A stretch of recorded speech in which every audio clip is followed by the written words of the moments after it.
नमस्कार, स्वागत है आप सभी का खबरगढ़ के आज दिनांक 11 अगस्त 2020 के दैनिक खबर अंक के साथ, जहां आप जानेंगे आज देश भर की सारी बड़ी खबरें। मेरा नाम है गौरव राय। अब जान लेते हैं आज दिन की बड़ी सुर्खियां जो आज खबरगढ़ के सुर्खियों में सबसे आगे है। दिल्ली के सेना अस्पताल में भर्ती पूर्व राष्ट्रपति प्रणब मुखर्जी का हालत अभी भी नाजुक। अस्पताल के मुताबिक वेंटिलेटर सपोर्ट पर है पूर्व राष्ट्रपति मुखर्जी। साहित्य जगत में शोक की लहर, राहत इंदौरी। कोरोना संक्रमण के बाद दिल के दौरे से हुआ निधन। बिहार में बाढ़ की स्थिति गंभीर बनी हुई है। 16 जिलों के 75 लाख से ज्यादा लोगों पर बाढ़ का असर पड़ा। अब खबरें राज्यों से। उत्तर प्रदेश के बागपत में भारतीय जनता पार्टी बीजेपी के पूर्व जिलाध्यक्ष संजय खोखर की बदमाशों ने गोली मारकर की हत्या। बताया जा रहा है कि संजय खोखर मंगलवार सुबह अकेले टहलने के लिए घर से निकले थे। उसी दौरान हमलावरों ने उन्हें निशाना बनाया। घटना की सूचना मिलते ही पुलिस दल बल के साथ मौके पर पहुंची। महाराष्ट्र के Bombay natural history society BNHS के वैज्ञानिक मंदर सावंत ने बताया कि माथेरान जंगल में तितलियों की प्रजातियों की संख्या 140 हो गई है। माथेरान महाराष्ट्र की राजधानी से 80 किलोमीटर की दूरी पर है और यह इलाका 214.73 वर्ग किलोमीटर में फैला हुआ है। BNHS द्वारा 2011 से 2019 तक काफी मेहनत से किए गए अध्ययन में माथेरान में तितलियों की 77 नई प्रजातियां मिली है। बिहार एम्स के रेजिडेंट डॉक्टरों ने 14 अगस्त से हड़ताल पर जाने की चेतावनी दे दी है। रेजिडेंट डॉक्टर्स ने अपनी 2 सूत्रीय मांगों को लेकर हड़ताल पर जाने की बात कही है। सूत्रों से मिली जानकारी के मुताबिक रेजिडेंट डॉक्टरों की मांग है कि बिहार सरकार की बीमा पॉलिसी को एम्स में भी लागू किया जाए। अगर किसी स्वास्थ्य कर्मी की कोरोना से मौत हो तो उसके परिजन को नौकरी या पेंशन की सुविधा मिले। केंद्रीय नेतृत्व ने पश्चिम बंगाल में वर्ष 2021 में होने वाले विधानसभा चुनाव में तृणमूल कांग्रेस को राज्य की सत्ता से बाहर करने के लिए भाजपा के पश्चिम बंगाल के राज्य और जिला स्तर के कार्यकर्ताओं को गुटबाजी छोड़कर एकजुटता के साथ काम करने और जमीनी स्तर पर संगठन मजबूत करने का निर्देश दिया है। सोमवार को आंध्र प्रदेश के विजयनगरम में 16 लोगों से भरी एक गाड़ी पलट गई। इस मामले पर पुलिस ने बताया कि विजयनगरम के गरुगुविली मंडल के एर्रानगुडी जंक्शन पर सोमवार शाम करीब 4 बजे 16 लोगों से भरी एक गाड़ी पलट गई। गाड़ी में 7 बच्चे और 9 लोग बड़े शामिल थे। राहत की बात यह है कि हादसे में किसी के हताहत होने या गंभीर चोट लगने का मामला सामने नहीं आया है। मध्य प्रदेश के जबलपुर में शनिवार को एक मेडिकल कॉलेज में एक युवक की मौत के बाद उसके परिजनों ने हंगामा कर दिया। इस मामले में अधिक जानकारी देते हुए ASP संजीव उकेई ने कहा, जबलपुर के नेताजी सुभाष चंद्र बोस मेडिकल कॉलेज में शनिवार को एक युवक की मौत के बाद परिजनों ने डॉक्टरों पर कथित रूप से हमला कर दिया। वह व्यक्ति संभवतः कोरोना पॉजिटिव था और उसे उसकी कोरोना रिपोर्ट नेगेटिव आने के बाद दूसरे वार्ड में शिफ्ट कर दिया गया था। पुलिस ने इस बारे में एक FIR दर्ज कर ली है। ASP ने बताया कि हम मामले की जांच कर रहे हैं और इस बारे में जल्द ही एक्शन लिया जाएगा। राजस्थान कांग्रेस पार्टी में चल रही भारी राजनीति उठापटक के बीच दिल्ली में सोमवार को हुई बैठक में सचिन पायलट खेमे के पार्टी विधायकों को आश्वस्त किया गया कि आगे कोई बदले की राजनीति नहीं होगी। प्रियंका गांधी वाड्रा ने विधायकों को संगठित होकर और एकजुट होकर काम करने को कहा है।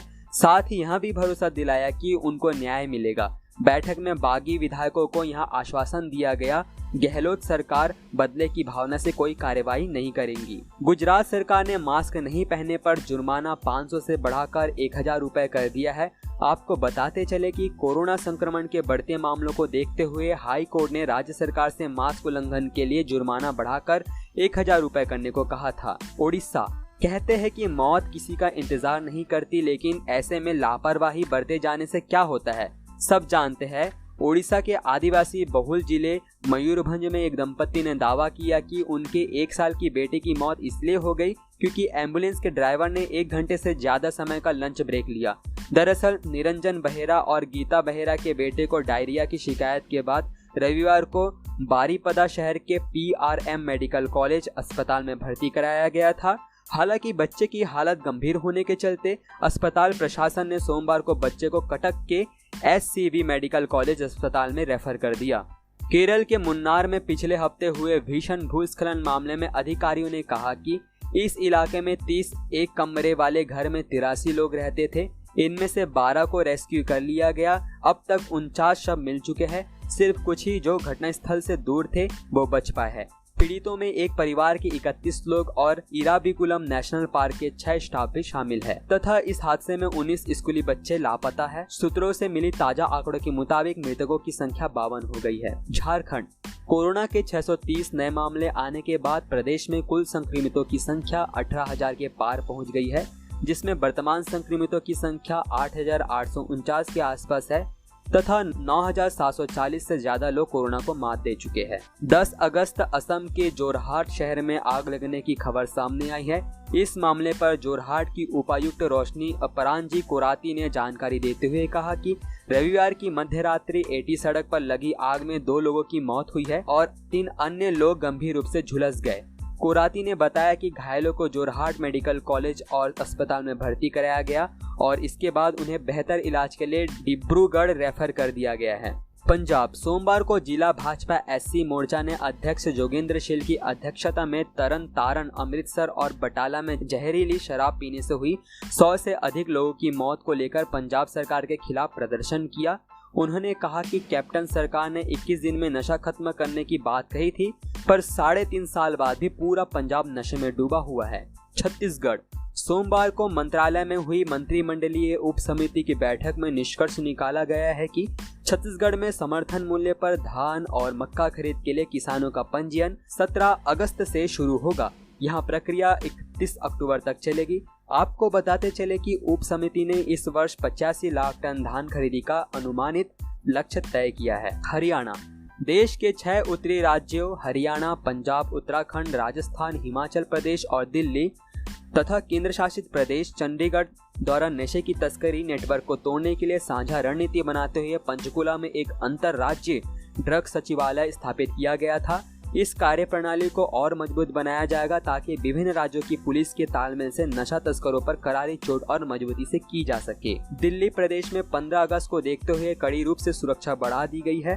प्रत्येक आने जाने वाले वाहनों की अच्छे से जांच की जा रही है ताकि किसी भी प्रकार के अनहोनी को टाला जा सके। जम्मू और कश्मीर में सुरक्षा बलों को मिली बड़ी सफलता। सेना को संयुक्त ऑपरेशन में कुपवाड़ा में सेना और जम्मू कश्मीर पुलिस ने 3 संदिग्ध युवकों को पकड़ा है।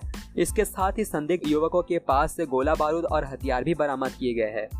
उत्तराखंड में मौसम विभाग ने अगले 5 दिनों के लिए बहुत भारी बारिश की चेतावनी जारी की है। ज्ञात हो कि पहाड़ों में कई दिन से जारी मूसलाधार बारिश से जनजीवन अस्त व्यस्त हो गया है और यह मुसीबत कम होती नहीं दिख रही है। हिमाचल प्रदेश, सोलन जिला के बद्दी से एक महिला की पीजीआई में मौत हो गई। मौत के बाद जांच में पता चला कि महिला की कोरोना रिपोर्ट पॉजिटिव पाई गई है। महिला बद्दी के सन सिटी अपार्टमेंट में रहती थी। डॉक्टरों का कहना है कि महिला को हृदयाघात हुआ था। त्रिपुरा, प्रदेश में कोरोना के 62 नए मामले आने के बाद प्रदेश में कुल संक्रमितों की संख्या 62,220 के पार पहुंच गई है, जिसमें वर्तमान संक्रमितों की संख्या 1,720 के आसपास है तथा 4,440 से ज्यादा लोग कोरोना को मात दे चुके हैं।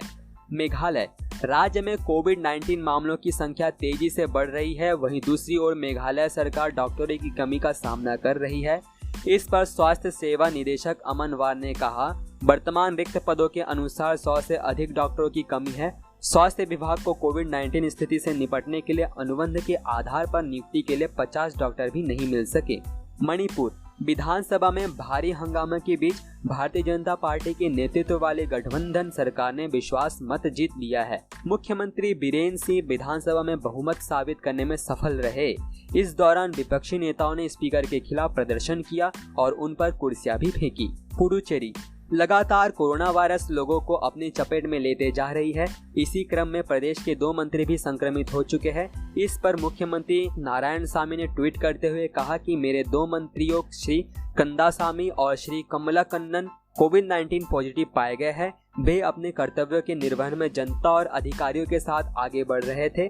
मैं उनकी शीघ्र स्वस्थ होने की कामना करता हूं। मैं उन लोगों से अपील करता हूं जो मंत्रियों के संपर्क में थे, वे टेस्ट करा लें। मिजोरम में राज्य चुनाव आयोग से विपक्षी कांग्रेस और भाजपा द्वारा अपील की है कि आने वाले गांव और स्थानीय परिषद चुनावों को कोरोना संक्रमण के बढ़ते फैलाव को देखते हुए स्थगित किया जाए। लल्ली अंचुंगा ने कहा कि पार्टी ने आयोग और राज्य सरकार को सार्वजनिक स्वास्थ्य की चिंता को ध्यान में रखते हुए आगामी चुनावों को स्थगित करने के लिए कहा है।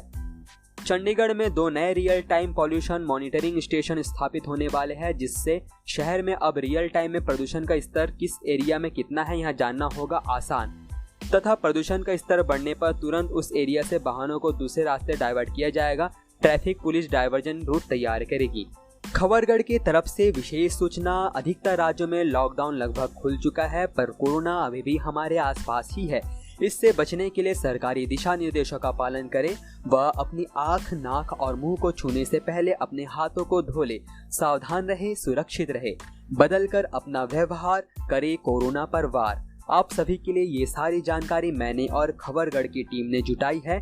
अभी के लिए इतना ही। देश दुनिया की बड़ी खबरों के लिए हमारे साथ बने रहे। जय हिंद, जय भारत।